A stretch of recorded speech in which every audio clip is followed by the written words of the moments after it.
Kai jaunoji Kėžių kaimo gyventoja Ingrida Kraštytė dar tik mokėsi pardavėjo profesijos Kupiškio miesto žemės ūkio mokykloje, ten pat gretimai ir statybininkų mokėsi toks vienas vaikinas Usūrinis, kurio pati Ingrida tikrai labai neapkentė.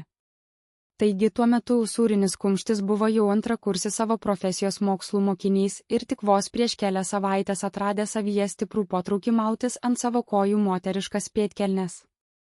Kadangi pats Usūrinis pakankamai greitai išdrįso pasirodyti ir priešai savo klasiokus profkėje, kai persirengiant darbiniais drabužiais prieš pat praktinės pamokas, visi aplinkui irgi pamatė, ką tas Usūrinis po savo kelnėmis yra slepiantis. Pirma kalbos apie tai pasklido tarp pačių klasiokų, o galiausiai jos pasiekė ir klasės auklėtojos klišės ausis. Tad kažkur jau gruodžio mėnesio pradžioje, per rytinį klasės susitikimą kabinete, neištvėrusi auklėtoja pasiliko čia dviese su Usūriniu ilgiau, kad su juo rimtai pasikalbėtų ir išsiaiškintų, kas čia iš tikro dedasi. Ar tos klasiokų kalbos apie jo naujas keistenybės yra tiesa?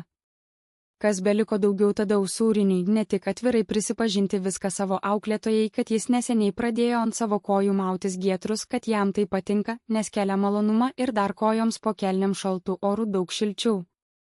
Ne tik papasakojo apie tai, dar ir parodė Usūrinis tiesiogiai, nusimovęs vieną savo batą ir kojinę, leisdamas įsitikinti, kad net ir šiuo metu jis tikrai mūvi gietrus.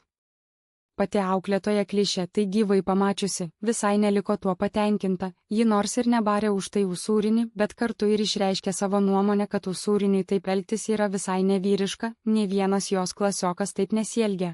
Bet jei jau šito tikrai labai smarkiai norisi, tegul bent jau niekam mokykloje viešai to nerodo ir toliau jis tuos gietrus slėptų nuo visų akių po savo viršutinėmis kelnėmis. 2003 metų gruodis.